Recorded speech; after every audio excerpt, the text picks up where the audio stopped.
Hello દોસ્તો, welcome back to my mini blog. તો બધાને અસલામ વાલેકુમ. તો કેમ છો બધા? મજામાં ને? જવાનું તું આપણે ચૂડા, તો અત્યારે આપણે ફાટક આયા બંધ થઈ ગયા, આવીને હજી ઉભા થયા હતા તો ગાડી આવી ગઈ. પછી ગાડી વેચી, પછી ફાટક ખુલી, પછી આપણે અત્યારે હાલતા થઈ ગયા ચૂડા.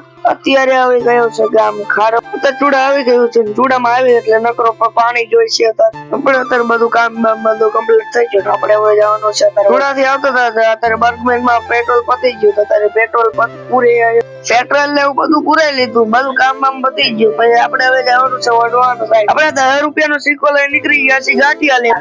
આપણી ગાંઠિયા લઈને આપણે હવે ગઈ છીએ ગરકોલ સાઈડ ને ઊંચું પોત. બપોરે આપણે હજી ચૂડાથી આવ્યા ને પછી આપણે હજી પાછું જવાનું છે સુડવેલ સાઈડ. અહીંયા તે લગન છે આપણે ભાગી રહ્યો છે 11 ને. અત્યારે આપણે ડોલર ભાઈ ગાણા ચાલુ કરી દીધું. અત્યારે ડોલર ભાઈ ચાલુ કરી દીધું ગાણા ગાવાનું. હવે બોલાવશે ડોલર ભાઈ માતાજી. આ તમે જોવો જેવા મોજ થી બધા ગાણા ગાય ડોલર ભાઈ નો અવાજ જ એવો છે. બધા એવા બધા કમેન્ટ કરીને આવજો કે આપણે ગાણા જેવા ગાઈ છે. આપણને ગાણા ગાવાનું મન થતું હતું પણ શરમ આવતી એટલે ગાણા પૂરા થઈ ગયા ને આપણે હવે જવાનું છે ઘરકોટ. પણ આ અંધારું છે એટલે તમને નહીં દેખાય, પણ આપણે એટલે વિડીયો ચાલુ કર્યો છે. તમને એવું લાગે અંધારું. વાગી રહ્યા છે 3 આપણે અત્યારે પોગી ગયા છીએ ઘરે. ફરીથી મળીએ નવા મિની બ્લોગ માં. તો બધાને અસલામ વાલેકુમ, બાય બાય.